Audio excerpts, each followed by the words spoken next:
Boa tarde, colegas.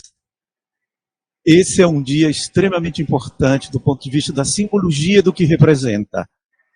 Hoje, o programa Casa, da Universidade Federal do Ceará, vinculada à Escola Integrada Ideia, dirigida pela professora Maria Elias e coordenada pela professora Sâmia Brilhante, volta a ser oferecida para a comunidade da Universidade Federal do Ceará. Então, é de uma importância gigantesca, não apenas para nós que compusemos esse momento de revivescência desse programa, mas para toda a universidade, pelo que este programa significa. A princípio, o programa Casa se iniciou pela necessidade evidente da pela chegada de N professores que vinham com os mais variados saberes, mas que, em geral, faltava um fundamental, que é o saber de ser professor, o saber da docência. Então, o programa Casa passou a existir como esse lugar que ofereceria todas as condições para que as novas professoras pudessem encontrar aqui esse colo, essa possibilidade de saberes docentes.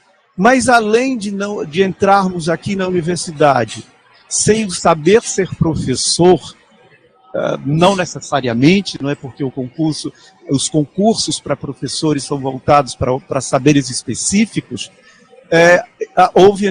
havendo então essa necessidade de formação, é justamente o programa Casa que veio a contemplar. E eu dizia que, para além de não sabermos a princípio ser professor, a não ser que já tivéssemos toda uma trajetória anterior, nós também não sabemos ser pesquisadores, nós também não sabemos fazer extensão.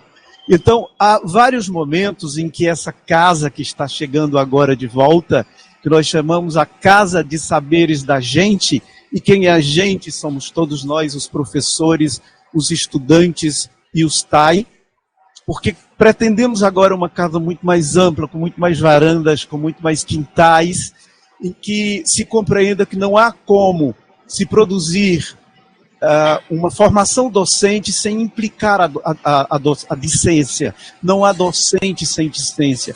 A ênfase que daremos nessa nova casa, que acompanha perfeitamente toda a trajetória anterior, não há nada a ser tirado de tudo aquilo que foi produzido, a princípio pelo professor Cavalcante e pela professora Bernadette, mas agora o nosso desejo é de ampliar bem mais a nossa casa. Duas palavras, e nessa ampliação contempla-se a presença o tempo inteiro, não apenas dos novos professores, mas dos antigos também, dos técnicos dos TAI, que são os técnicos administrativos em educação, e da classe também discente, ou desse grupo de discentes. Então teremos uma casa muito mais ampla, com várias possibilidades de ocorrência, que vão ser mostradas já em seguida, mas precisava fazer alguns brevíssimos agradecimentos. O primeiro deles é a vinda tão honrosa de duas professoras que têm uma simbologia muito particular. Dois pilares de sustentação, somos muitos pilares de sustentação, na verdade, dessa nova casa. Um deles é a inclusão. E a inclusão agora, e desde algum tempo, mas agora cada vez mais forte, que esteja preocupada não apenas em incluir, mas de manter alunos, professores, toda a comunidade incluída. E isso implica uma tarefa hercúlea.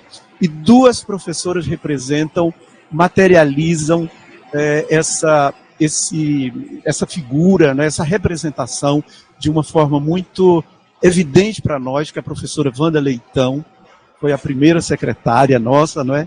E depois a professora Marilene Munguba, que ambas estão aqui, vão falar para nós. Uma trará uma palestra e a outra será facilitadora. Então, não foi à toa, professoras, vocês duas foram convidadas. É que uma dos nossos pilares é justamente o da inclusão. O outro grande pilar, por conta de que temos uma escola integrada, e integrada implica necessariamente incluir, mas também inovar. E que essa inovação não esqueça em nenhum momento de incluir todos, que ninguém fique fora com as belas inovações. todos as nossas articulações serão serão encaminhadas, serão articuladas, tecidas por a vontade, o desejo de cada vez mais termos uma comunidade integrada, mantida na integração, com amorosidade, com democracia, com vida, que foi exatamente tudo aquilo que foi prometido, né, na campanha do professor Custódio.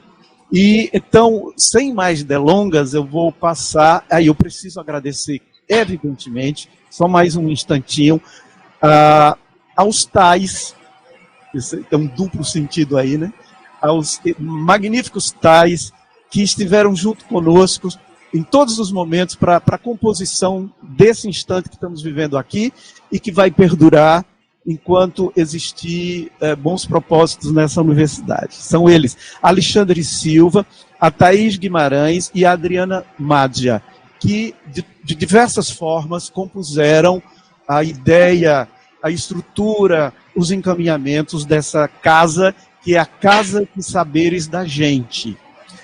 E agradecimentos à professora Lília e à professora Djânia, que são, junto comigo, as duas assessoras do programa Casa. Então, feito todos esses agradecimentos, eu tinha trazido umas 5 páginas para falar para vocês, mas aí eu sabia que seriam só 10 minutos, mas aí fui lembrado de novo pela professora Sâmia. Então, só vamos, a partir de agora, ver como o programa Casa, como a casa vai acolher nos seus quartos, em suas salas, em seus quintais, toda essa comunidade que precisa de renovação, de aprofundamento dos saberes relativos ao mundo da docência. Programa de formação para a docência no ensino superior, comunidade de cooperação e aprendizagem significativa. Inovar para incluir, são os 2 termos fundamentais, inovação e inclusão. O que é fundamental, o professor Emanuel está aqui e me lembrou de me lembrar isso, assim, me lembrou só no espírito, que a ênfase do programa Casa é dada no encontro. A ênfase não recai sobre professores, não recai sobre alunos, sobre a ambiência, mas recai no encontro de tudo isso, de todas essas dimensões. Então, inovar para incluir, criando laços entre docentes, discentes e técnicos administrativos. Há um saber adicional, de vez em quando eu fico me lembrando de uma coisa que era importante dizer, que é a leitura de si.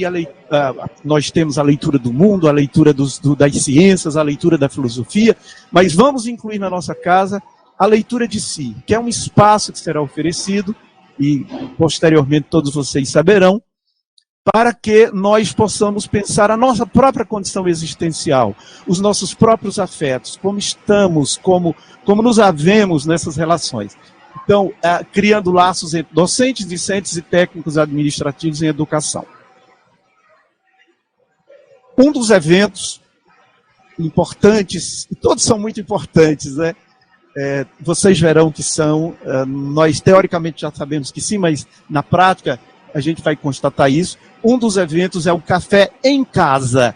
A princípio a gente ficou discutindo se era na casa, para casa, de casa, fora de casa, e em casa, justamente para dar esse sentido, que é como se fosse minha casa, essa em que habito, essa casa com a qual eu me sinto pertencente, né, a ela. O Café em Casa tem como objetivo compartilhar perspectivas pedagógicas, limites, possibilidades, aplicabilidade no contexto de ensino-aprendizagem, com o desafio à construção de novas perspectivas. Esse evento ocorrerá, hoje é um dos eventos como tal, que é o Café em Casa, e que será inaugurado pela nossa querida professora Wanda, e pela professora Marilene também, que vai compor. O próximo evento são diferentes eventos que ocorrerão em periodicidades que posteriormente todos saberão como acontecerão e como se darão.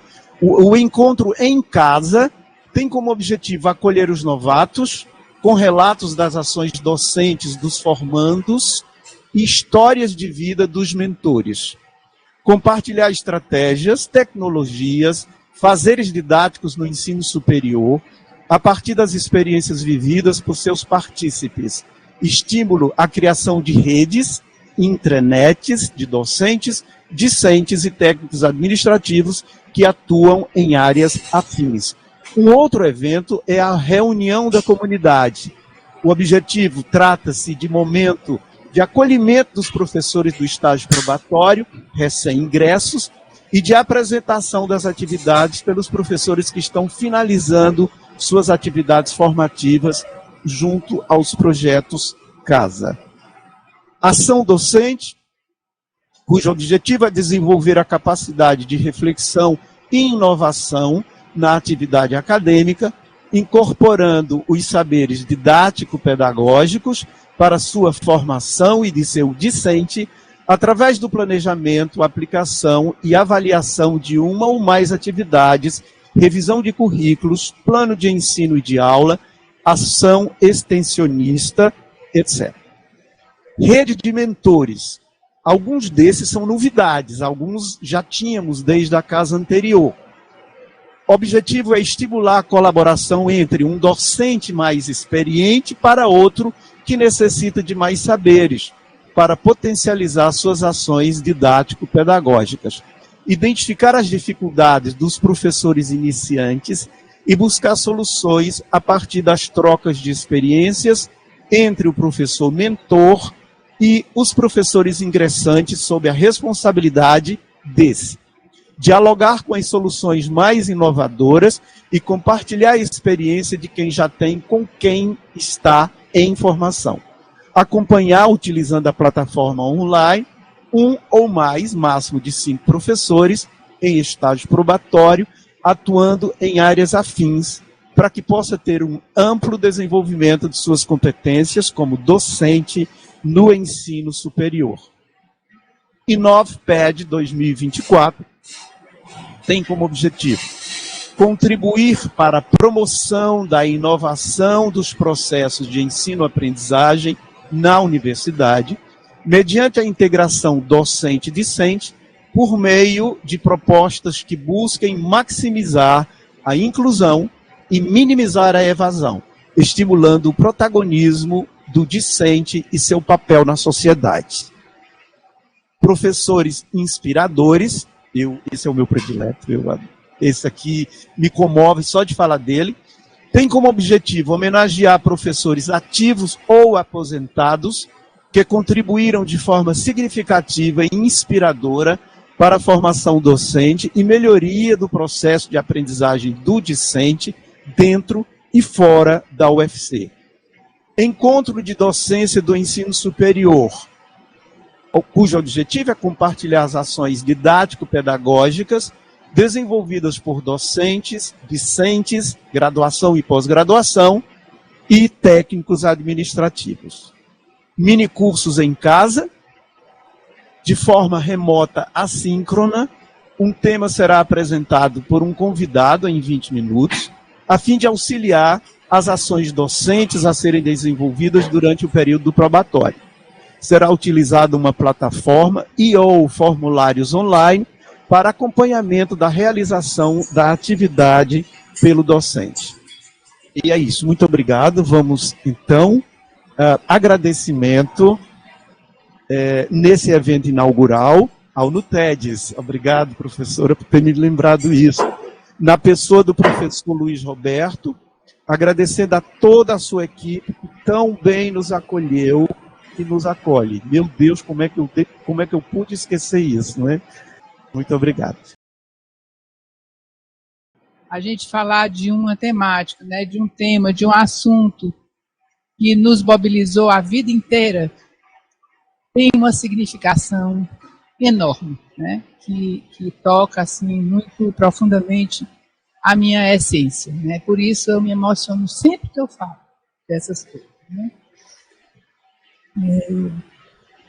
Eu falo desse lugar, né, de uma experiência longa, de uma experiência muito vivida, muito comprometida, e fico muito, muito alegre, muito feliz quando eu vejo o retorno dessas atividades todas, né, nessa perspectiva de humanizar, né, de contribuir, de construir, né, de pensar em histórias de vida das pessoas, né, que nos rodeiam na comunidade acadêmica. Tudo isso é muito importante e eu quero dizer da minha alegria de ver essa universidade retornando nessa perspectiva e, né, com essa abordagem.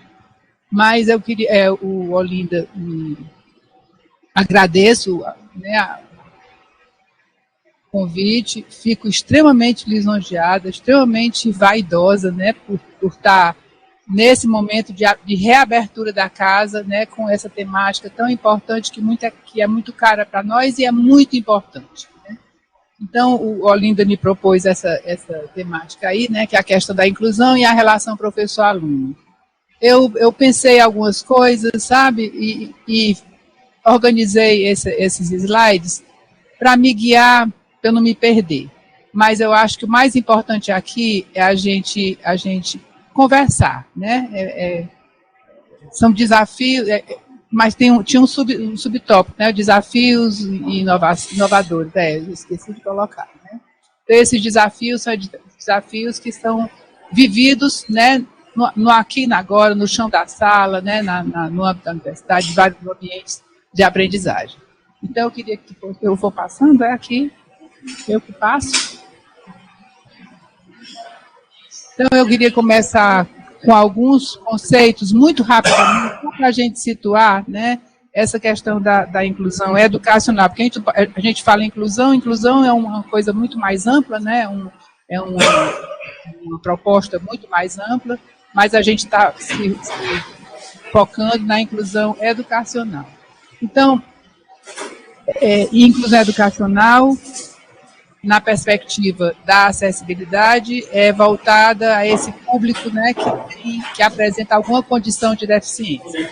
Então, em princípio, né, nos tempos mais que se passaram há muito tempo atrás, né, outrora, a educação especial já existia, né, já existia como modalidade de educação que perpassa desde a educação infantil até o ensino superior, né, e com os movimentos da década de 90, que se começou a falar muito em inclusão, né, e as políticas de educação especial, inicialmente se focava muito na política de integração, que era um movimento de mão única, né, o aluno, a criança, a pessoa, o jovem que apresentava algum aspecto, alguma condição de deficiência, essa pessoa tinha que se adaptar ao ambiente da escola para se sentir incluído, né? Esses movimentos foram crescendo, né, e se aprofundando, discussões, direitos humanos e tal, e até a gente chegar nessa grande discussão que era da inclusão, não mais integração, inclusão na perspectiva que é de mão dupla, né? A pessoa, né, o estudante, faz toda uma movimentação para se adaptar ao ambiente escolar, mas a escola, esse lugar de ensino, né, e de aprendizagem, precisa se modificar para adaptar e para acolher esse indivíduo que vem, né, com algumas questões a serem consideradas, né? Então, hoje a gente fala em educação especial na perspectiva da inclusão. A educação especial continua, né? Algumas vezes eu já ouvi algumas pessoas, alguns locais, não se fala mais em educação especial, se fala sim, né, educação especial nessa perspectiva da inclusão.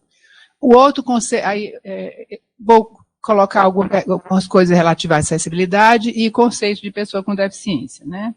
Então, a gente vai ver aqui. Então, a educação especial e a educação especial na perspectiva da inclusão, né, a gente já colocou essa mudança da perspectiva de política de integração para políticas de inclusão, né? Isso foi um movimento que surgiu da década de 80 até o final dos anos 90, e a partir dos anos 2000 eles se intensificaram, e até que em 2007 o governo federal instituiu a política de educação especial na perspectiva da inclusão, formalmente, né, como uma política a ser adotada por todo o sistema educacional brasileiro, né? Nessa perspectiva, a educação é um direito de todos, isso está na Constituição brasileira, né? É o direito de todo mundo, de todos e de todas, sejam que condições elas apresentem, né? pessoas, né? Essa educação especial é para quem e a partir de quando, né? Eu já me referi, essa educação especial está voltada para as pessoas com deficiência ou pessoas que têm alguma diferença significativa, que precisa do atendimento de alguma questão de necessidades especiais que elas apresentem, e isso se dá desde a educação infantil até o ensino superior, né? E qual escola e quais práticas, né? A gente, inicialmente, na perspectiva da política de integração, essa educação ocorria nas escolas especiais, né? Escolas especiais ou em salas de recursos dentro das escolas regulares, né? Na perspectiva da inclusão, essas escolas especiais foram desmanteladas, né? Porque elas formavam um verdadeiro gueto, não gosto dessa palavra gueto, é muito forte, mas elas configuravam um ambiente muito restrito, de convivência única para as pessoas que apresentavam alguma condição de deficiência, e ainda mais escolas específicas para surdos, cegos, pessoas com deficiência física, né? Então, era uma experiência extremamente fragmentada e pobre em termos de convivência, né? E as práticas eram muitas práticas voltadas. Obrigada, Jane. Obrigada. Eram práticas muito voltadas para a mudança de comportamento, né? Então, não se escutava os desejos nem as condições de cada aluno, né? E havia toda uma prática que também ainda hoje a gente percebe isso, né? Por exemplo, com as pessoas com um transtorno de espectro autista, existe um treinamento que é o ABA, né, Marilene? Publicamente eu sou contra isso, porque a minha perspectiva é muito mais, eu acho que é muito mais importante você falar, utilizar uma abordagem interacional, relacional, né, de diálogo, né, do que formar e encaixotar comportamentos para que eles possam ser aceitos pela sociedade, né. Então, as práticas hoje são práticas mais voltadas, mais focadas nas pedagogias interativas, né? E eu acho que o Olinda falou muito bem aqui quando ele fala dos encontros, né? É preciso que os vários segmentos que formam a universidade, né, se encontrem, dialoguem, né, nesse movimento para garantir, né, essa política de inclusão. E uma coisa também que eu achei interessante colocar aí, que é essa diferença entre a inclusão na educação básica e a inclusão no ensino superior, em que elas se diferenciam, né? Eu tive muita experiência na educação básica, né? Fui professora de crianças com deficiência, fui diretora de escola especial, passei por todos esses movimentos de política de inclusão, de integração, até chegar nas políticas de inclusão, nesse movimento de desmantelamento das escolas especiais, né? Foi todo um movimento que a gente acompanhou a vida inteira nesse período. E quando eu cheguei na universidade, que a gente começou a se voltar para a inclusão no ensino superior, uma coisa me chamou muita atenção. Na educação básica, a criança ou o jovem chega na escola com muito pouca experiência de vida, né? Muito pouca experiência, né? Na escola básica, na educação básica, as crianças chegam sem saber dizer de si, né? E há todo um trabalho de você buscar, encontrar, né, daí os diagnósticos, né, e que também são faca de dois gumes, porque o diagnóstico também enquadra, né, e aí é muito perigoso. Hoje está uma coisa de louco, essa coisa de diagnóstico de transtorno de espectro autista, TDAH, todo mundo agora, hoje, atualmente, ontem mesmo eu estava conversando com uma pessoa, uma aluna do doutorado da educação, descobriu que tem TDAH. E daí? Sabe? E daí? Né? O que muda na vida dela? Mas aí há todo um movimento de medicação, aquela coisa toda que eu sou absolutamente contra isso. Né? Então, assim, no ensino, a diferença desse movimento nosso, né, de inclusão no ensino superior, é que quando o estudante chega na universidade, ele já chega com uma trajetória de experiências que ele transitou na educação básica. Então, e experiências de vida também, né, experiências sociais, né, as várias oportunidades que teve ou que não teve, né? Que tipo de oportunidade eles tiveram e tal. Então, eles vêm com uma carga de experiência, de vida, né? Que nos ajuda muito, né? Aí, nesse sentido, é assim, né? Vou até antecipar uma abordagem que a gente faz e que deve fazer. Senta do lado e pergunta como é que nós vamos fazer, né? Ela é uma pessoa que toda vida que eu falo em algum lugar, viu, Jane? Eu me refiro àquela experiência que você teve com a aluna lá do curso é impressionante. Ela chegou e sentou com a menina e conversou. Como é que nós vamos fazer? E era um caso bem complexo, né, bem complicado, porque era um diagnóstico de deficiência física muito grave, né, e com fragilidade enorme, né, mas ela queria, ela tinha direito, ela entrou na universidade e ela tinha direito de cursar o curso que ela queria, e foi possível, né.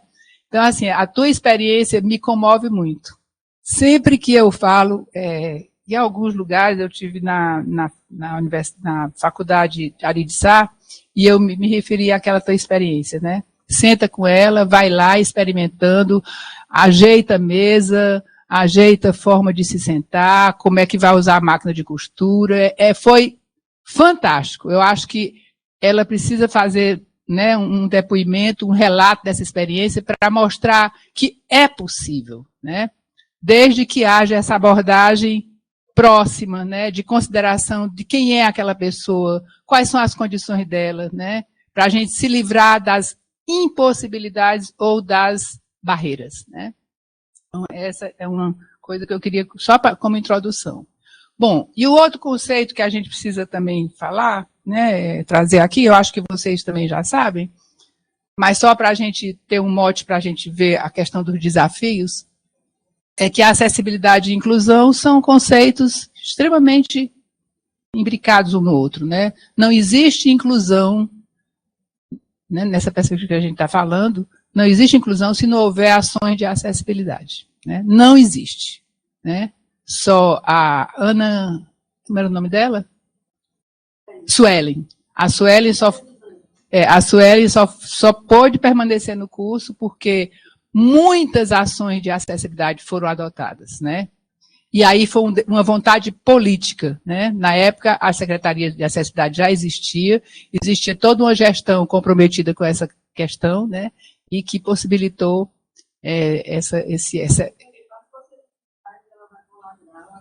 Olha aí.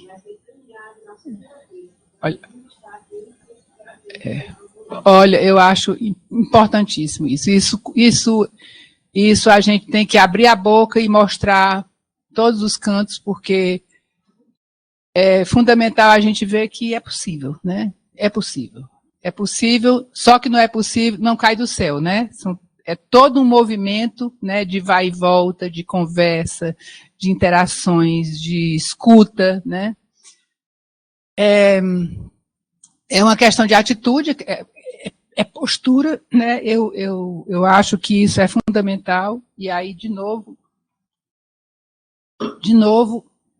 o teu exemplo, que eu me lembro quando a gente teve a reunião lá na coordenação do curso, você relatou que os estudantes da sala ficavam questionando porque ela tinha uma avaliação diferenciada, né?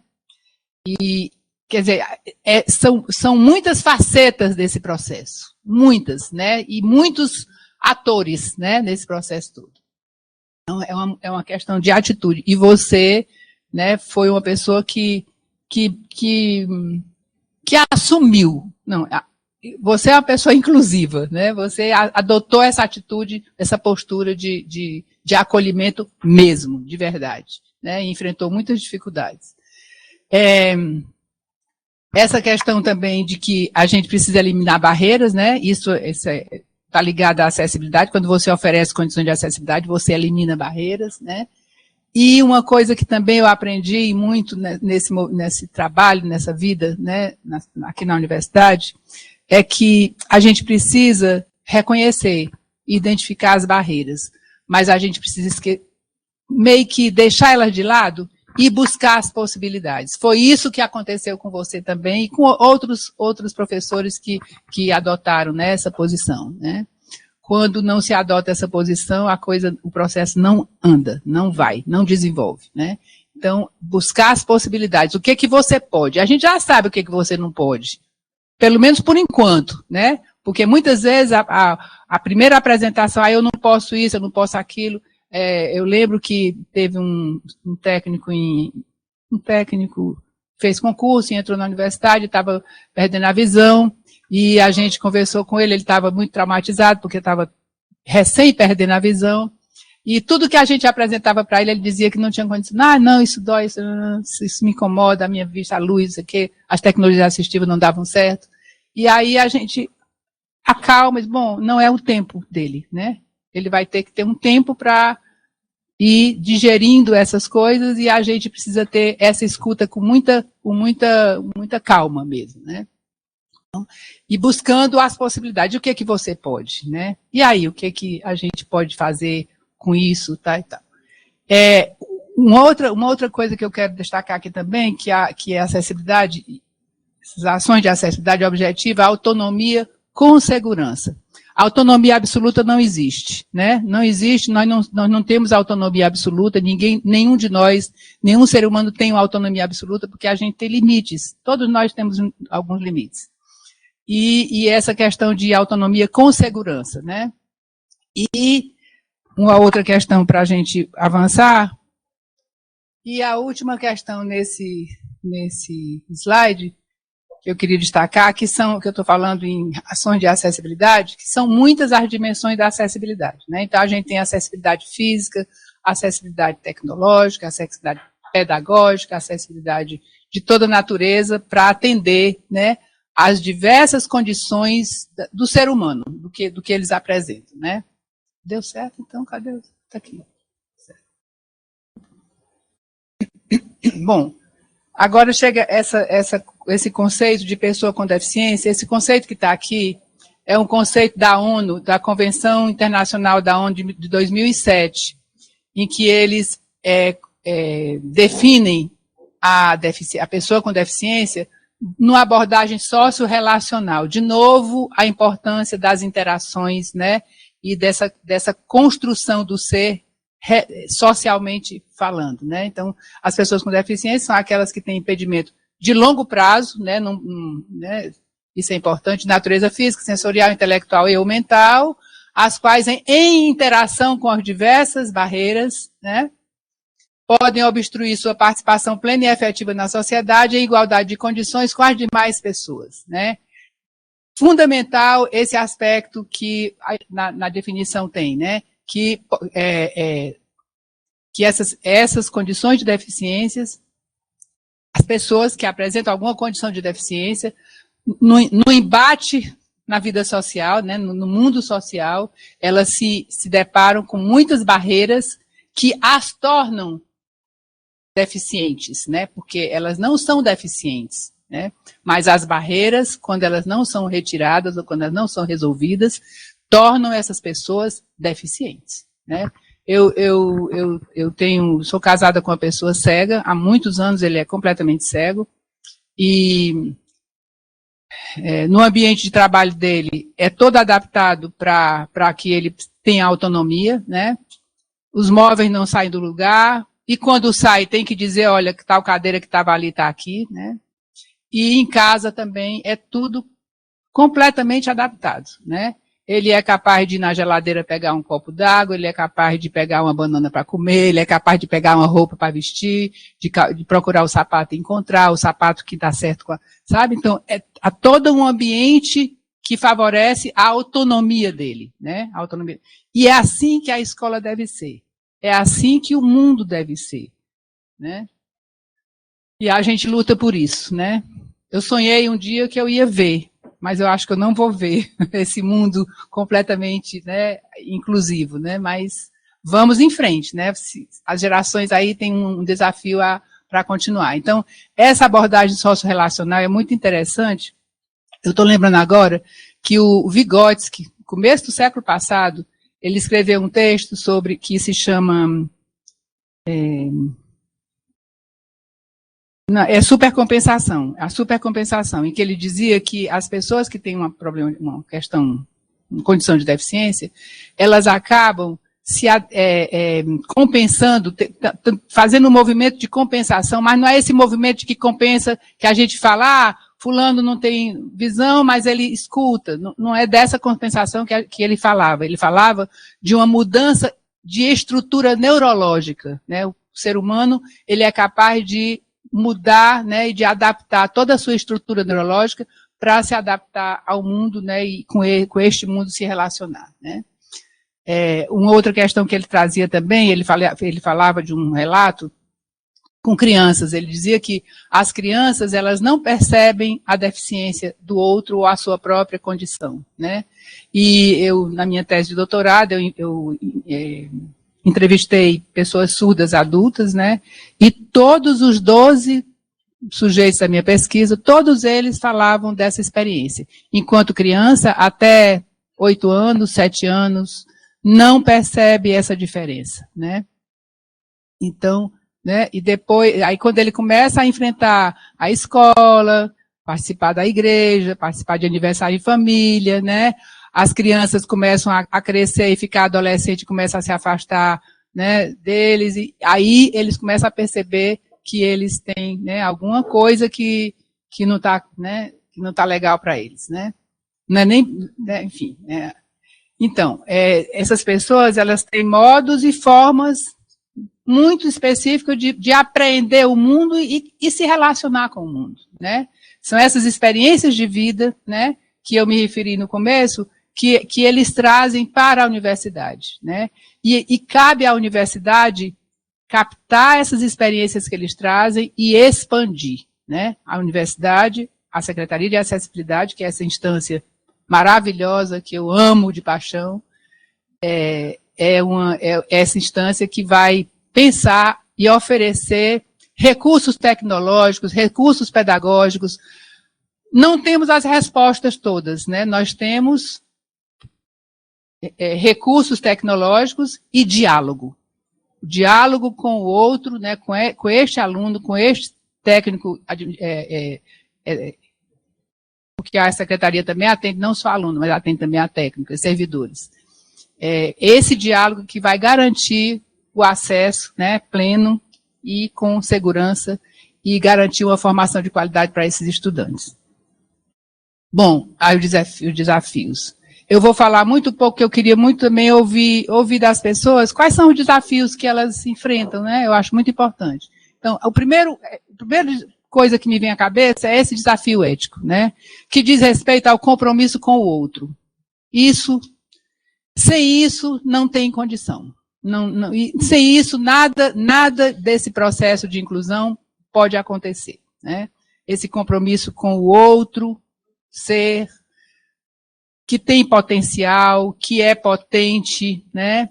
Que tem as suas condições de limitações, mas que é um ser que tem uma experiência de vida e que tem uma potência que pode ser desenvolvida, né? E que precisa ser reconhecido pelas suas diferenças e aceito plenamente como eles são, né? Da sua essência, né? Uma outra questão muito importante, que é um desafio que a gente penou muito no começo da Secretaria de Acessibilidade, foi em 2005, quando o governo federal publicou aquele programa Incluir, em que as universidades poderiam fazer projetos para desenvolver algumas ações de inclusão, mas as universidades não tinham essa instância que acolhesse, né, esse trabalho. Então, no momento em que a Secretaria de Acessibilidade foi criada na UFC, essa vontade política, né, o assumir esse trabalho foi muito importante para nós da Secretaria, porque antes disso, nós desenvolvíamos ações muito pontuais, né, pontuais aqui, ali, acolá, adaptava um banheiro, construía uma rampa. A primeira rampa da universidade ali foi na Casa de Cultura da Cultura Francesa. O primeiro banheiro adaptado foi na Casa de Cultura Francesa, em 2006, 2007, né? Mas eram ações pontuais. Na medida em que a instituição adota isso como política, né? Ela dá respaldo a essas ações todas que que existiam na universidade, só que não eram reconhecidas, nem eram valorizadas, nem recebiam o respaldo da gestão, né, da universitária. Então, essa adoção, né, de uma política de inclusão, e isso faz toda a diferença nas possibilidades desse processo acontecer, né? Uma outra questão que é muito importante a gente destacar, que é um desafio enorme, é esse desafio da permanência do aluno. O aluno só permanece se ele tiver as condições para que ele possa se desenvolver, né? Não tem jeito. Se o aluno não é acolhido nas suas necessidades, nas suas questões, né, individuais, eles não vão conseguir permanecer na universidade, né? E isso a gente sabe que há uma grande evasão, há muita evasão, mas eu acho que de novo, a Dejane é um exemplo disso, né? A Suelen vai se formar. Ela fez em quanto tempo a universidade, faculdade? Ela seguiu o currículo, a matriz. Ah, sim, aí foi uma questão, pois é, mas porque ela teve muito apoio, né, e muito apoio, né, muito apoio.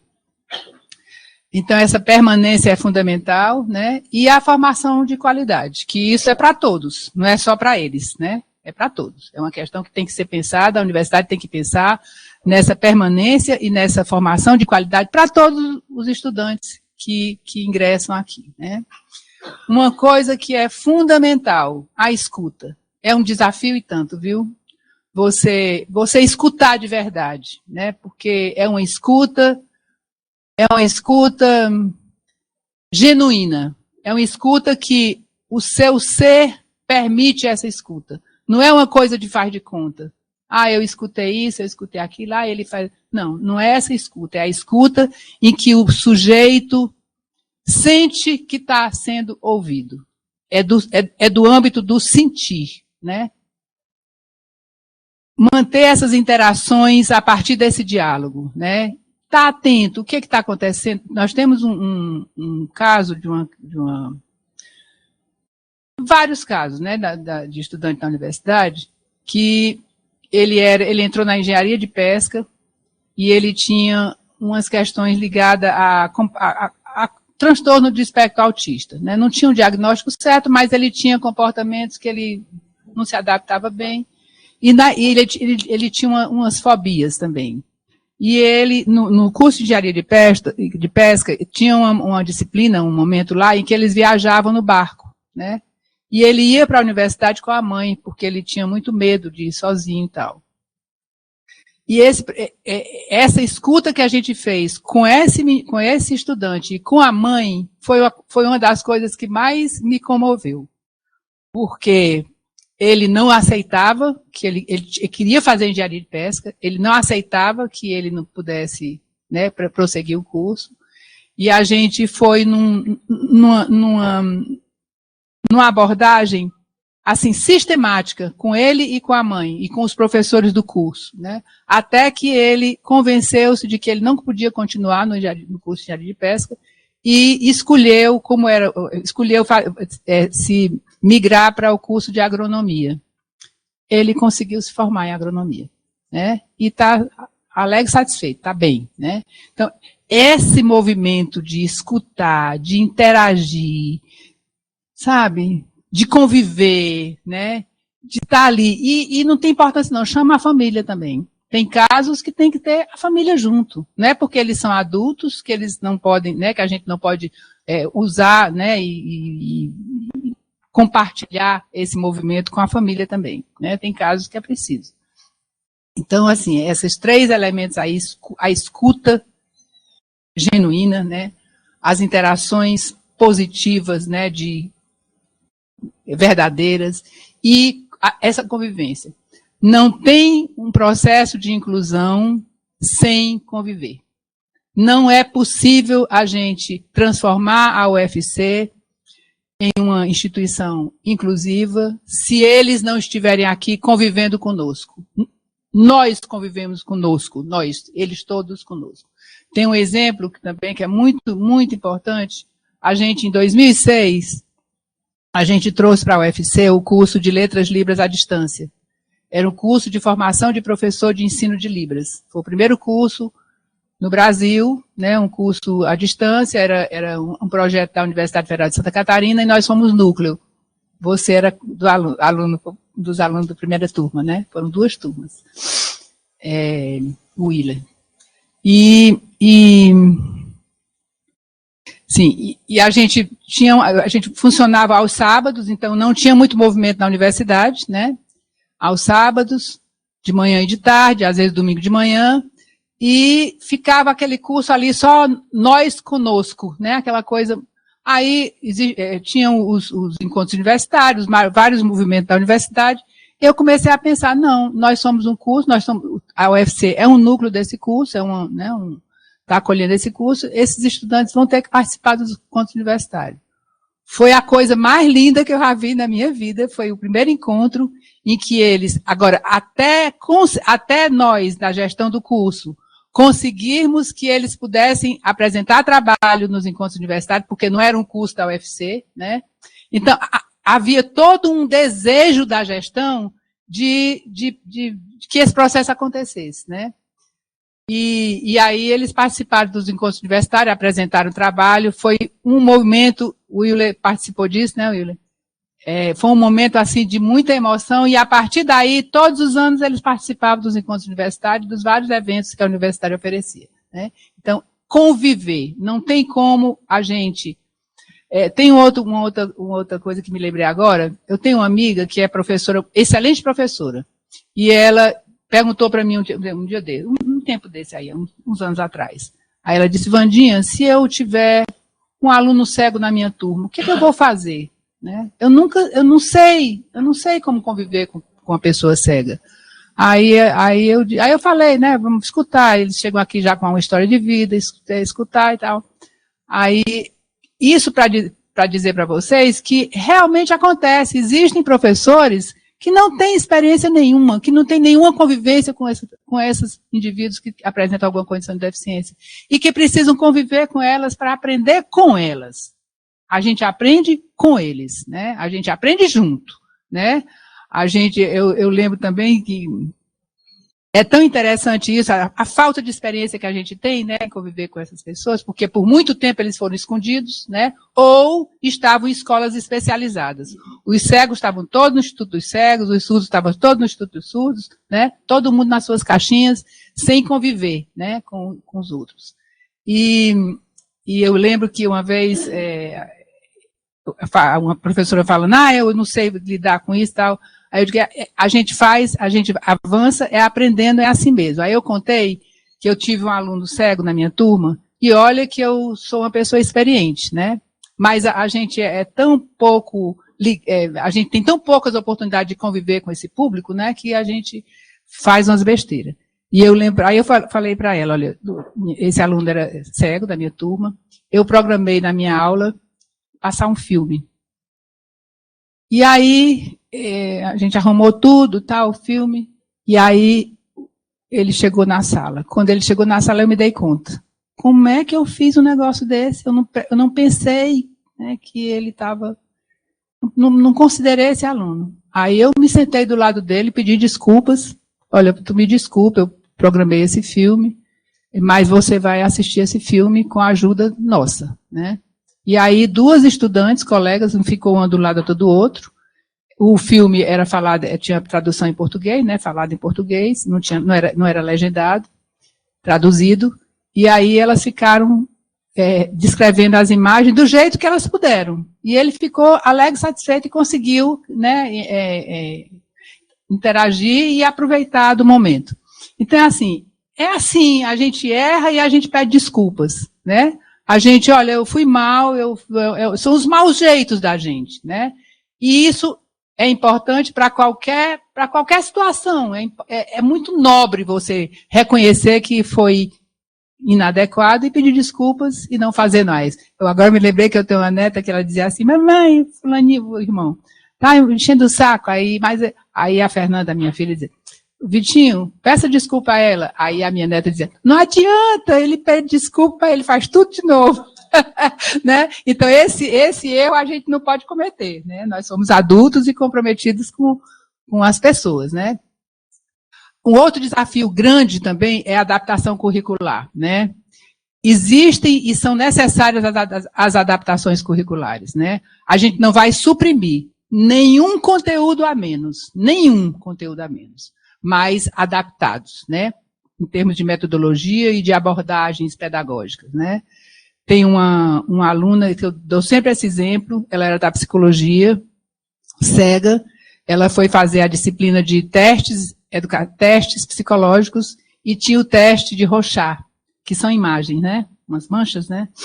E aí ela disse, olha, se deu conta, a professora, como é que ela vai, Ana Cristi, o nome dessa aluna, como é que ela vai, né, passar nesse conteúdo e tal.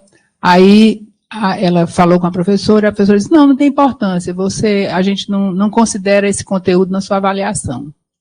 Aí ela disse, de jeito nenhum, eu quero saber que teste é esse, o que é que ele mede, como é que ele é aplicado, eu quero saber. E eu sou aluna da psicologia, eu sei que eu nunca vou poder aplicar esse teste, mas eu quero saber o que é esse teste. Eu sou psicóloga, eu preciso saber. Né?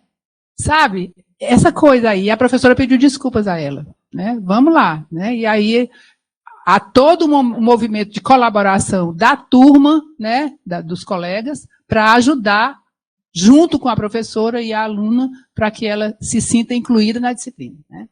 Essa adaptação curricular é fundamental. Esse é um exemplo só, tem milhares de exemplos, né? A Dejane também tem outros exemplos. A questão do ensino, né? Que são as práticas, né? Como é que a gente desenvolve essas experiências de ensino, né? Utilizando recursos, né? Que estão oferecidos aí, né? Então, a gente tem vários recursos de tecnologia assistiva, né?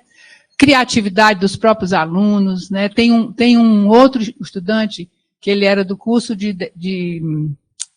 lá do UFC Virtual, não sei o que, mídias digitais. E aí ele teve que fazer uma disciplina que era da mídia digital, que era tudo, ele era cego, tudo no computador, né? Ele não tinha acesso, né? E o professor, muito preocupado e muito comprometido com o aluno, com seus alunos, foi na Secretaria de Acessibilidade, ele e a coordenadora do curso. Mas esse rapaz chegou lá, literalmente com a mão na cabeça. Olha, eu estou com um aluno assim, não sei o que fazer, aí a gente também não sabe, mas vamos junto, né? E aí foi todo um processo, né, que a gente desenvolveu junto com a equipe de tecnologia assistiva da Secretaria de Acessibilidade, o pessoal da pedagogia, a coordenação do curso, alunos que se dispuseram a entrar nesse movimento, né, junto com o professor e conosco juntos, né.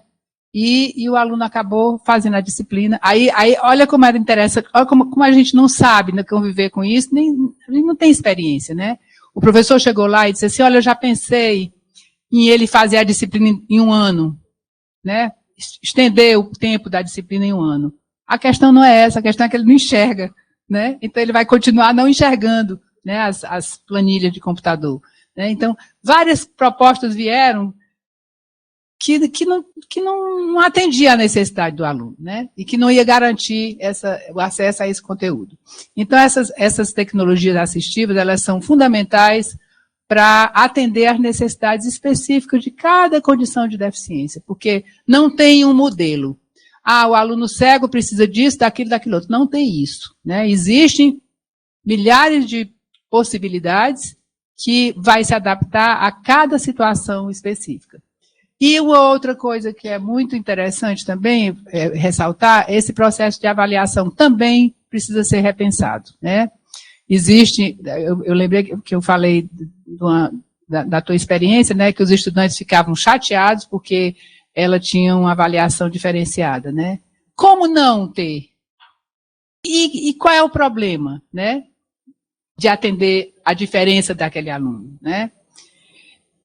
Olha, esse movimento, esse trabalho de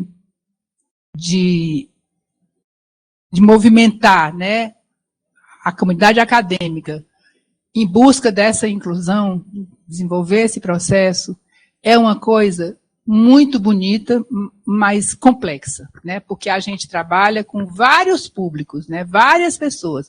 Uns se engajam, outros não, e é assim, né? A gente vai com quem vem conosco para engrossar essa corrente, né? E a gente conseguir essa permanência e essa formação com qualidade. Então, a avaliação também existe várias possibilidades de se fazer o processo, de se, né, adotar um processo de avaliação, inclusivo também, né?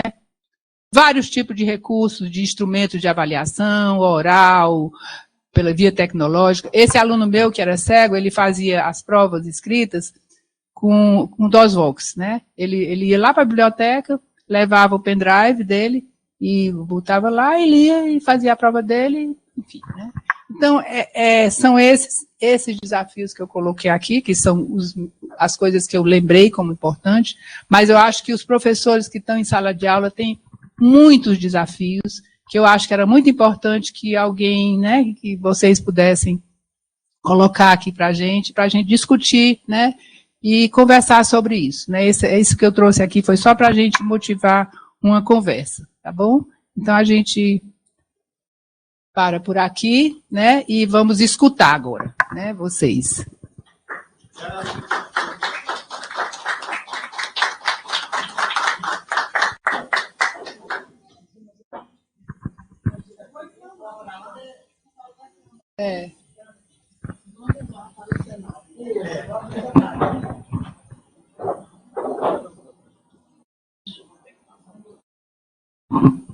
Aí seria muito interessante que alguém pudesse falar, contribuir. Não, eu sei, ela vai coordenar, né?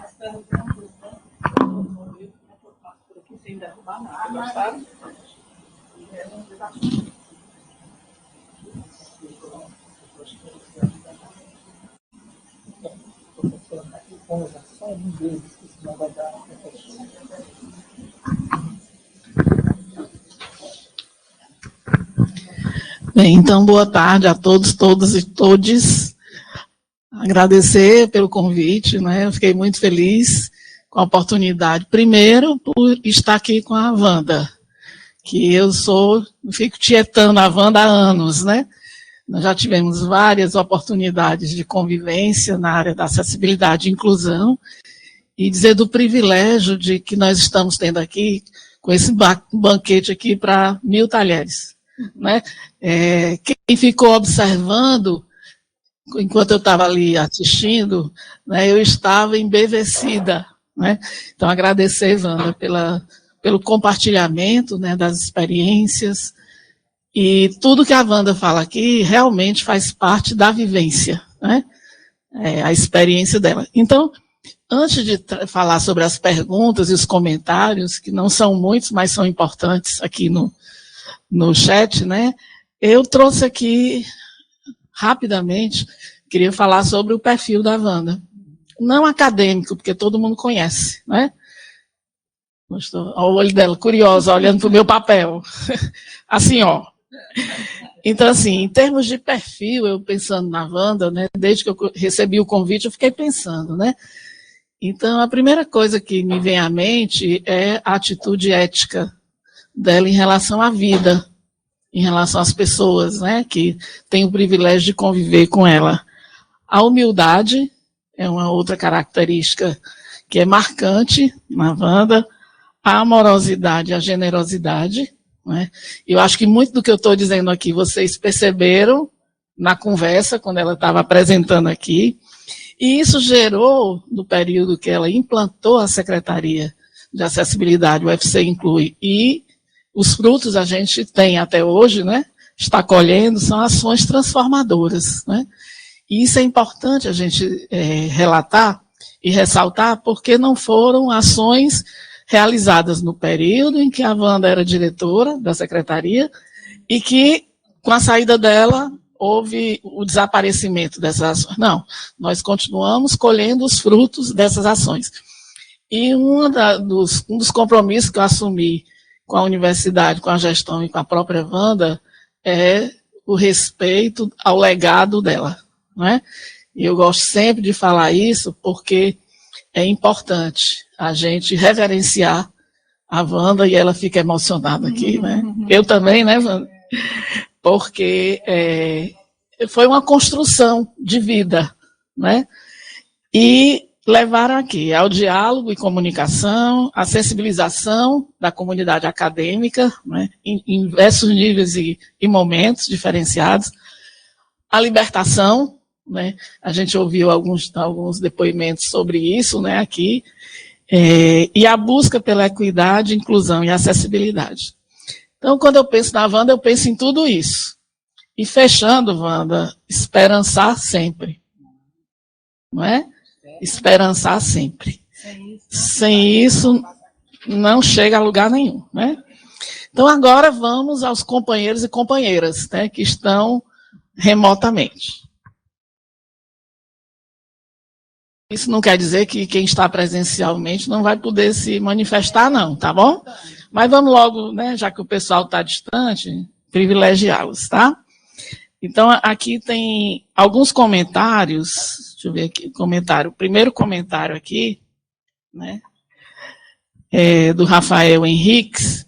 Ele manda um grande abraço, né, na professora Wanda Leitão, tem um grande respeito e admiração pelo trabalho dela na nossa UFC, principalmente quando esteve à frente da UFC Inclui.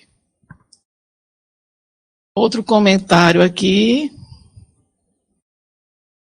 é da nossa companheira Renata, do Letras Libras, professora do Letras Libras, né? Renata é companheira, Renata Peixoto, e ela diz: professora Wanda querida, muita experiência com o tema da acessibilidade. E uma exclamação maior do que ela, viu aqui? Um beijo, Renata. E aí nós temos algumas perguntas, vamos lá. A gente tem Guilherme Araújo Freire, ele diz: um dos desafios que enfrentamos é o acesso a material didático em braille para o nosso estudante com deficiência visual. Na área da música e disciplina de pedagogia, né?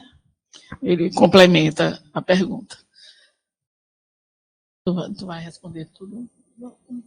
Vamos juntar. Tá certo. Aqui, a gente está aqui, a Cleo, né? Sou a Cleo, sou uma mulher com deficiência, servidora, um grande abraço, desafio é o diálogo, ela ressalta isso, né?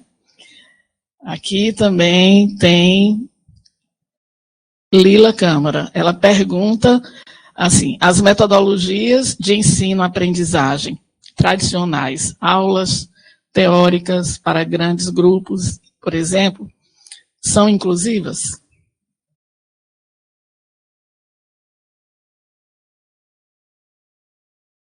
A gente tem da biblioteca, né?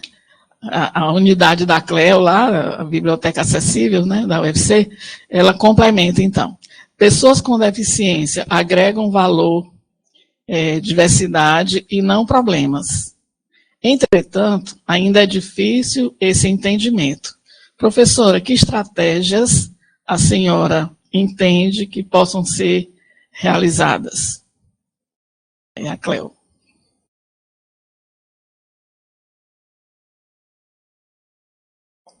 Foi. Guilherme Araújo Freire. Existe uma política de auxílio à tradução de materiais didáticos para o Braille?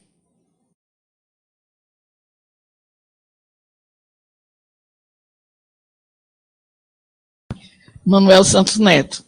Existe um grande descaso em relação aos espaços públicos quanto à inclusão. Como docente lotado no PC, temos uma péssima iluminação, acesso cheio de obstáculos, etc. Como mudar essa realidade? Por enquanto são essas.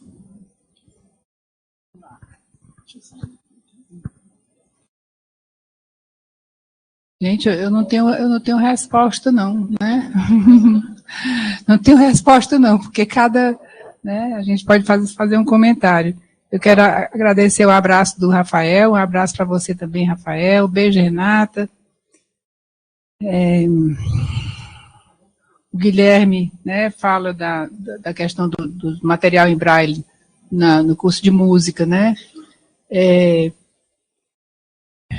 Nós tivemos uma experiência na Secretaria de Acessibilidade com um aluno do curso de música, ele já se formou, e ele, tivemos muita dificuldade porque praticamente são pouquíssimas as pessoas que entendem de música e que entendem e que conhecem braille. É uma dificuldade enorme, né? E nessa época a gente teve muita colaboração de estudantes do curso de música que aprenderam o braille para ajudar esse aluno. Por aí, né? Por aí. Então, assim, tem gente que se dispõe, e aí a gente tem que, né, aproveitar esse pessoal. Agora, existem outros cursos, eu acho importante que os coordenadores de curso de música possam entrar em contato com outras coordenações de cursos de música de outras universidades. Por exemplo, Minas tem uma experiência interessante, Brasília também, o Piauí tem um professor de música muito envolvido com essas questões todas, e fazer essa troca, né, eu acho que é importante. E a tecnologia, e existem também sistemas de TI, né, que adotam essas práticas também, né, Marlene, com o Braille, né, com as partituras em Braille. Então, é se apropriar desse conhecimento, né, e levar para frente. Agora, eu acho que isso é uma coisa que a Secretaria podia, né, podia abarcar também, né, podia acolher, né. Só comentando aqui que, inclusive, por esses dias, né, a equipe está se deslocando exatamente para a coordenação do curso de música para discutir as possibilidades e as estratégias.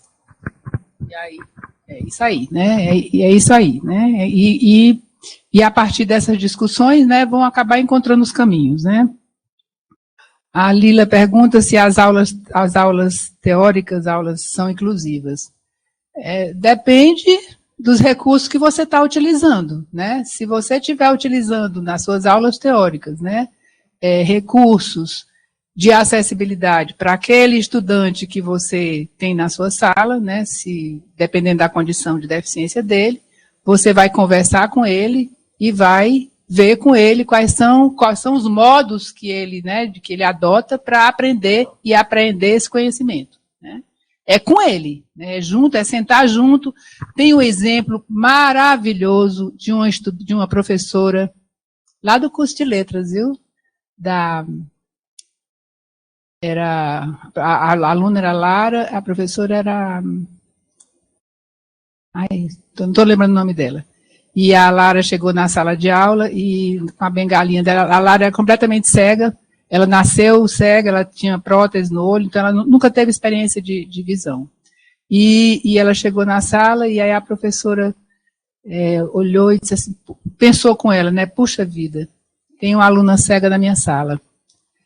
Aí, imediatamente, a Lara sentou-se, ela sentou do lado da Lara e disse, aí, como é que nós vamos fazer? Essa foi um exemplo belíssimo, né? Com essa atitude da professora de acolher a aluna, ela motivou os estudantes, né, da turma, era muito interessante, né?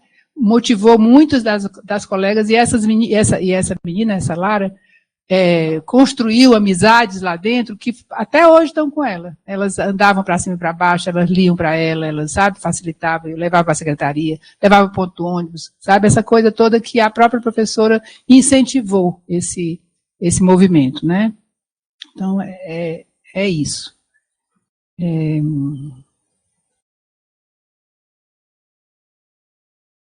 Sim, o Manuel pergunta a questão dos descasos de iluminação, né?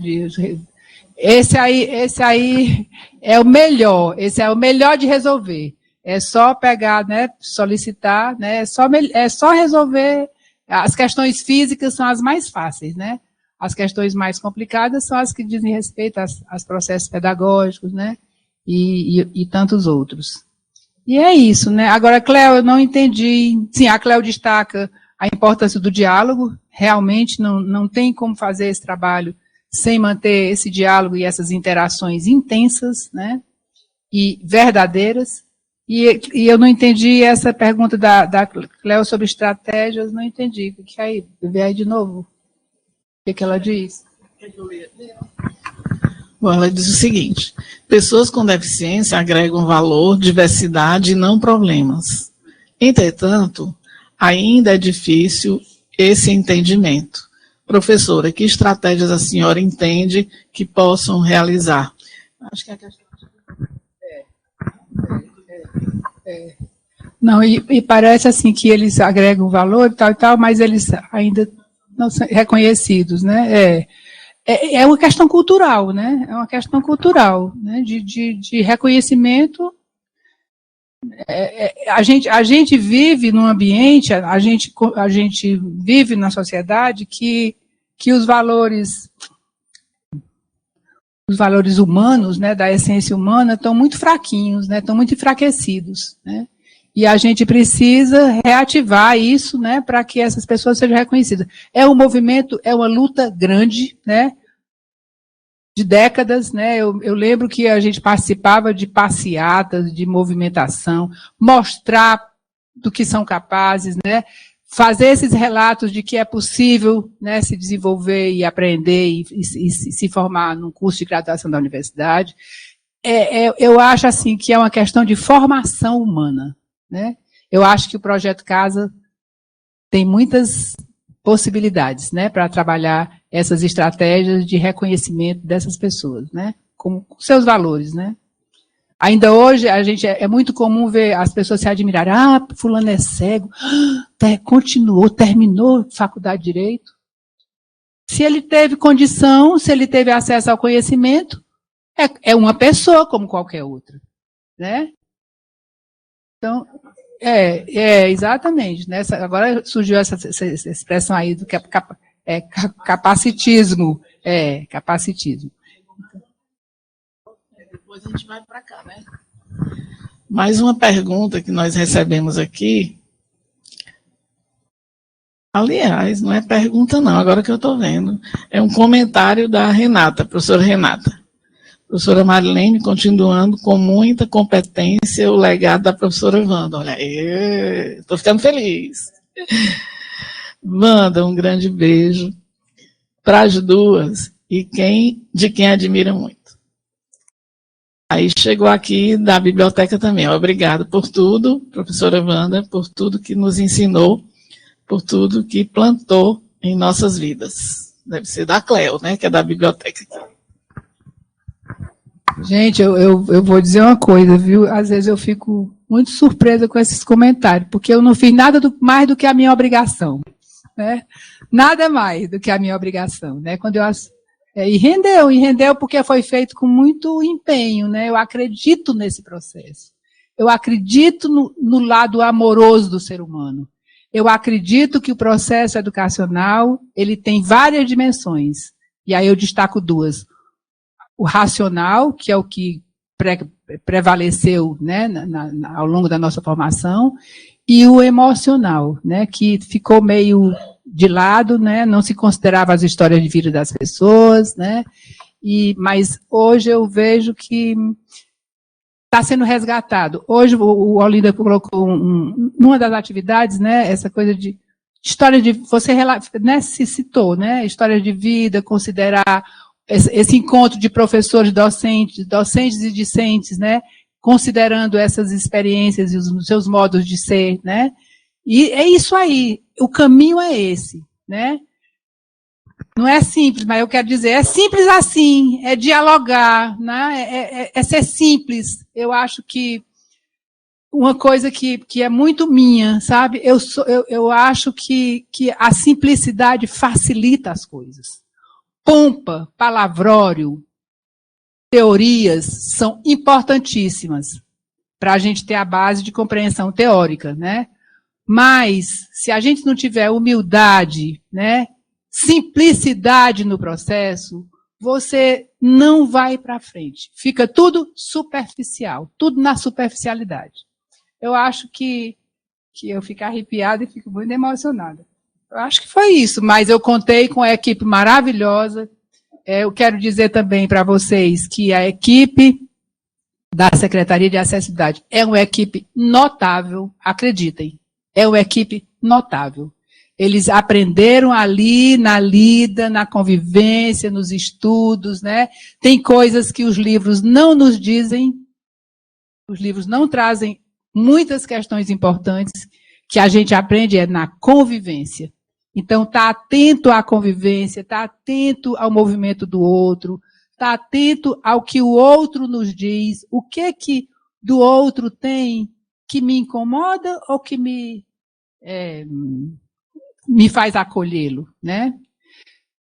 Essa exigência, eu preciso ser acolhedora para todos. Às vezes não, às vezes a gente não é acolhedora para todo mundo, porque a gente também tem as questões da gente.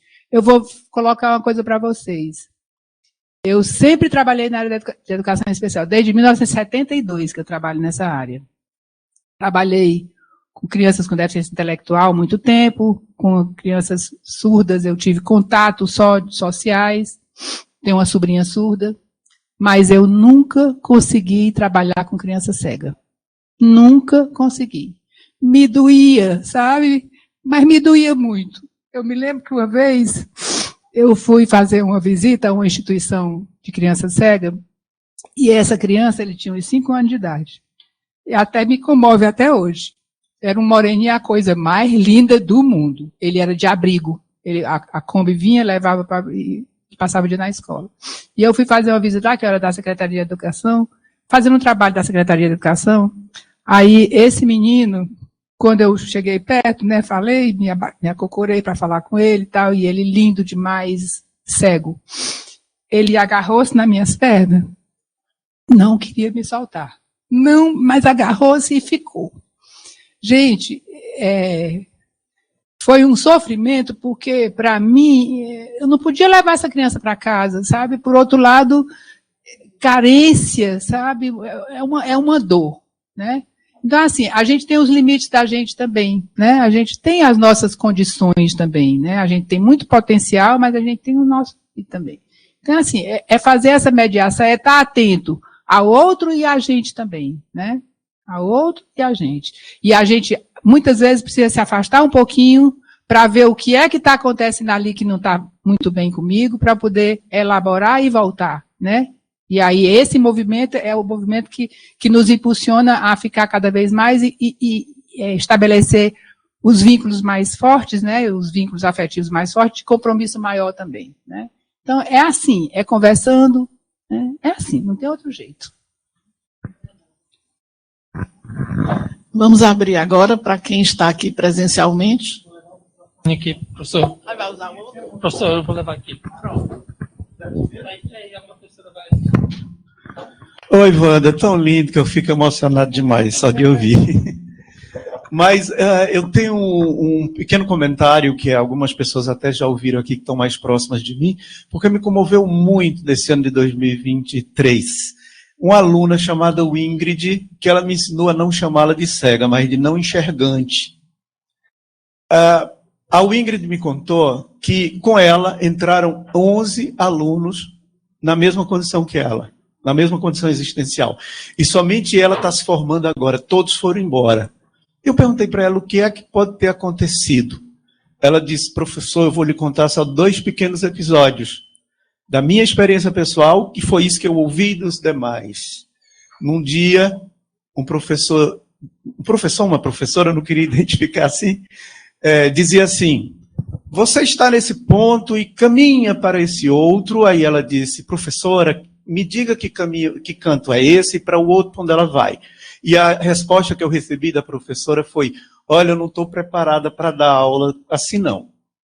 E ela ficou extremamente magoada com isso, que não poderia ser diferente, né?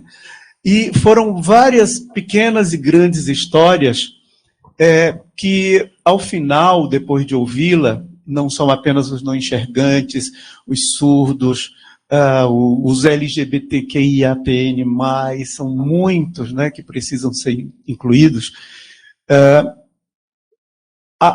O sonho que eu tenho, que eu espero, apesar de já estar idoso, de realizar ainda nessa encarnação, é de juntar professores e alunos com essas condições, estudantes, que conversem. Porque uma das coisas que eu descobri foi, eu tenho medo de dizer para o professor uma coisa. No outro momento ela disse, eu não me sinto digna de dizer, porque eu tenho vergonha. Se nós, no âmbito do CASA, do projeto, do programa, pudéssemos juntar professores, estudantes e tais, fazer esse exercício. Você pode dizer o que quiser. Agora vamos ouvir quais seriam as saídas. Por último, essa aluna, já no estágio da clínica, foi uma das alunas mais brilhantes que eu tive na minha vida acadêmica. Ela ia atender a um senhor, lá na clínica, porque elas fazem o treinamento, né, para clínico. Na hora que o senhor chegou para ser atendido por ela, o comentário dele foi, Deus me livre de eu ser atendido por uma cega. Você não tem condição nenhuma, e a humilhou da forma mais terrível possível. A Thay, que trabalha lá, a técnica administrativa, não tinha outra coisa para fazer senão chorar compulsivamente, comovida e sofrida por aquilo que ela assistiu. Por isso é que eu acho que Thay também tem que estar aí junto. Todo mundo tem que estar junto. Então, aí, após esse relato, eu lhe pergunto, mas já vi pela sua fala, você já traz essa perspectiva, que não há outra solução para essas questões se nós não comunicarmos em todos os lugares. Eu me surpreendi muito, essa mesma aluna, mora em Aquiraz, onde eu moro também, e dei carona a ela umas 2 vezes. Numa delas me deu a intuição de perguntar, Ingrid, você conhece essa cidade? Você já viu essa cidade? Ela nunca viu nada porque ela nunca enxergou. E ela disse, não, eu não tenho a menor ideia de como é a minha cidade, onde ela habita a vida toda. E eu fui descrevendo, existe uma ponte aqui, nesse momento a gente está começando a ponte, isso dirigindo o carro. Nesse momento a ponte acabou.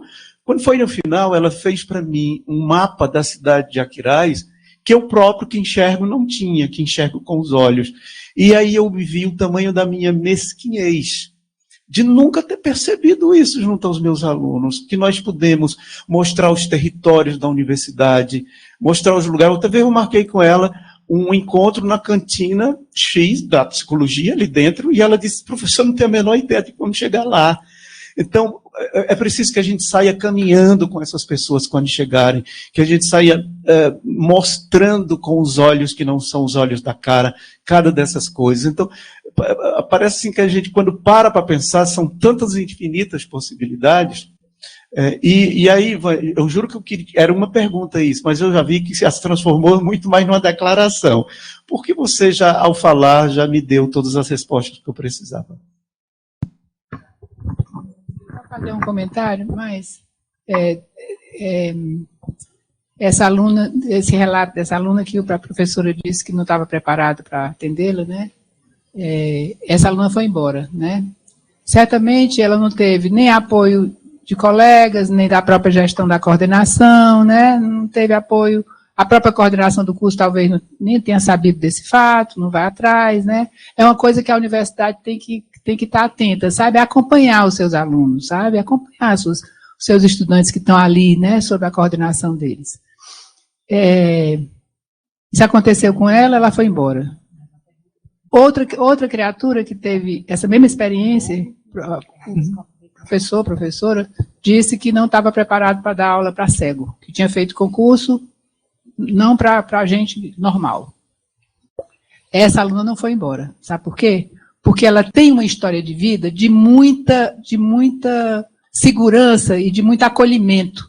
Então, faz diferença, né? A família apoiava, sabe? O pai estava junto, ela estava na secretaria o tempo todo, nós tivemos, sabe, tem outro movimento. Então, cada criatura dessa é um mundo, né, que a gente não conhece e que a gente precisa chegar perto para ver o que a gente pode fazer, o que a universidade, afinal de contas, eles entraram na universidade. Né? O que a universidade precisa fazer para acolher esse pessoal e mantê-los na universidade, né? É para isso que a universidade está aí, para formar, né, profissionais. Então, por que que escapa da gente, né, tantas coisas assim? Então, aí eu quis colocar isso porque a gente precisa considerar as histórias de cada um, né? As histórias de cada professor, né? Com professor, quando você fala assim, como eu fui mesquinho. Não, isso não é mesquinharia. Mesquinho se você tivesse permanecido nesse lugar, não é? E você não ficou, né? Então, mesquinho é quem fica nesse, não quer nem saber, vai embora, que se lixe, né? É outra atitude. Então, minha gente, é isso, né? Queremos saber se mais alguém gostaria de incluir mais alguma pergunta para concluir esse momento, né? E agradecendo a todos que até agora estão conosco. Boa tarde, pessoal. Boa tarde. Boa tarde. Boa tarde, Wanda. Que saudade de você. Faz tempo que a gente não se vê, né? Bom que você está aqui bem. Professora Marilene também. Eu dei aula de Libras para elas, né? Fui professor há muito tempo atrás. Você falou sobre a gente trazer conhecimento, né? A inclusão das pessoas na sociedade, né? Cegos, cadeirantes, surdos, né? Coisas que você viveu e foi percebendo ao longo da sua caminhada. Outros também fizeram outras intervenções, né? A gente tem uma sociedade, né, de uma cultura ouvinte, de uma cultura evidente, né? Você fez uma pesquisa, né, para tratar da questão dos surdos, foi um dos entrevistados quando você tratou dessa. Como você conseguiu, né? Por que você se interagiu, né? Por que você se aproximou? Por que se interessou? Né? É uma pergunta para as duas até. Eu perguntei, você pode, Marilene, também falar.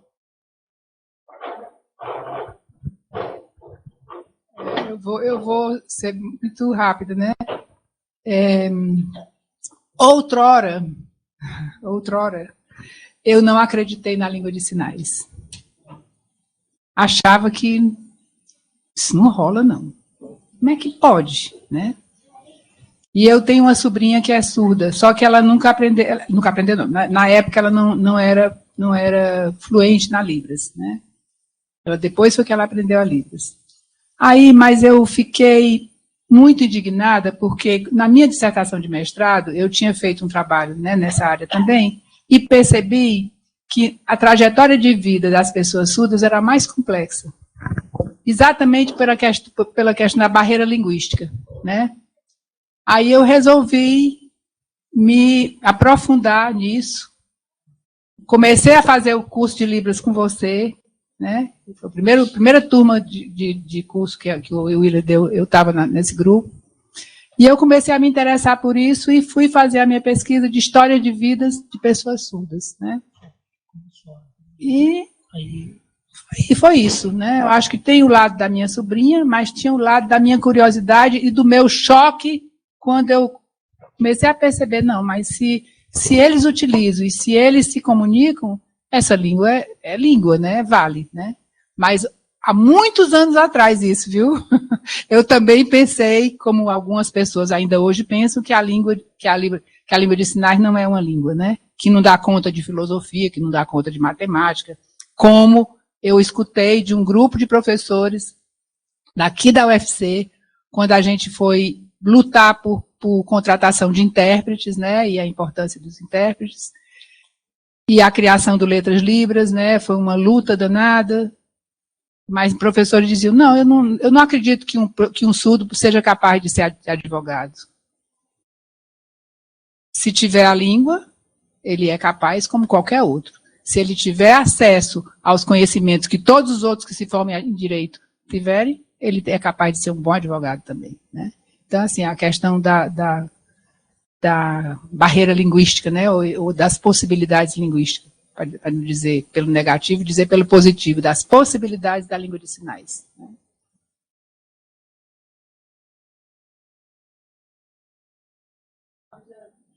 Pronto? Antes do Olinda encerrar, porque ele hoje é o dono da casa, Eu queria agradecer muito a Aulinda, a Sâmia, né, aos nossos tais, né, Alexandre, que está aqui, a Thaís, cadê a Thaís? Thaís está aí, cadê a Adriana? Saiu, né?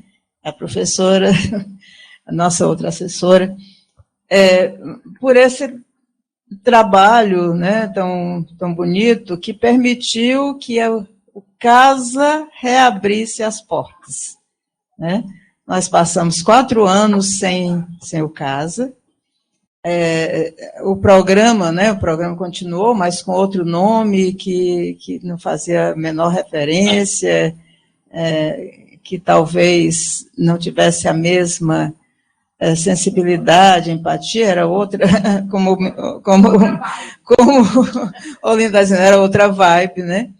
Então, hoje nós estamos, depois de agosto, setembro, outubro, novembro, dezembro, quase 4 meses, reabrindo as portas, né? E reabrimos de uma forma muito, muito bonita, né? Que é exatamente com esse tema da inclusão, né? E com a Wanda, com quem eu já convivi muito tempo ali mesmo no Centro de Humanidades, éramos colegas. Você foi coordenadora foi a primeira coordenadora do curso de Letras Libras, né? Então, aprendemos muita coisa também, porque a sociedade mudou, né? Eu mesma tenho uma história de vida que é muito longa, não vou contar, mas no primeiro ano que eu entrei na universidade, no final dos anos 1970, né? Na minha sala, eu acho que no primeiro, segundo semestre, tinha um menino cego. E eu não sabia o que fazer, sinceramente, não sabia o que fazer. E diante da situação, você sabe que as pessoas tinham muito preconceito, ainda tem, né? A minha atitude era muito mais assim, de não expô-lo, né? Quer dizer, não dizer, você é cego, eu vou tratar diferente. A abordagem era muito diferente, né? Então, hoje, de fato, as pessoas têm muito mais condição. Nós temos esse tema sendo discutido e precisa ser cada dia mais discutido, mais explorado, porque tem muita gente que ainda não sabe lidar com isso, né? Até mesmo os termos, até mesmo a linguagem, a forma como nós nos referimos, né?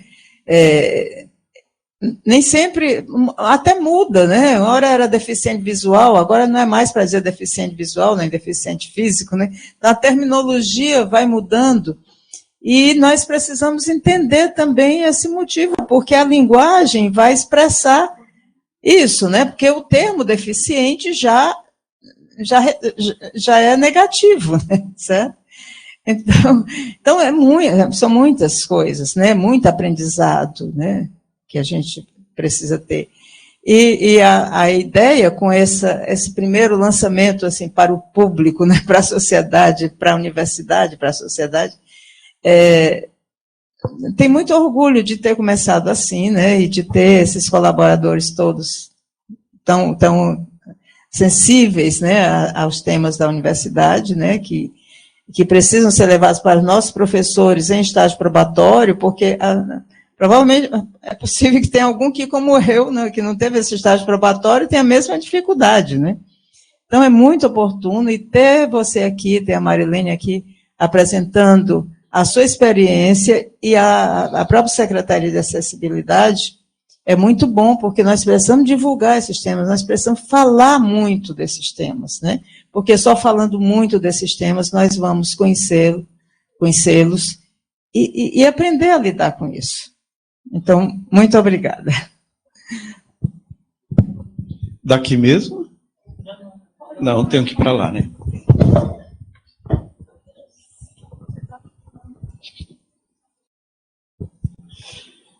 Meu Deus, então é muito privilégio meu de estar em meio a essas. A professora Maria Elias, que diz, o Olinda hoje é o dono da casa. A verdade, a dona da casa é ela, né, pela simbologia da pessoa que ela representou na história da universidade, mas que nós tornemos cada um de nós dono dessa casa, né? Aquela casa que é de todo mundo, e a sensação, a casa da gente, a casa de saberes da gente.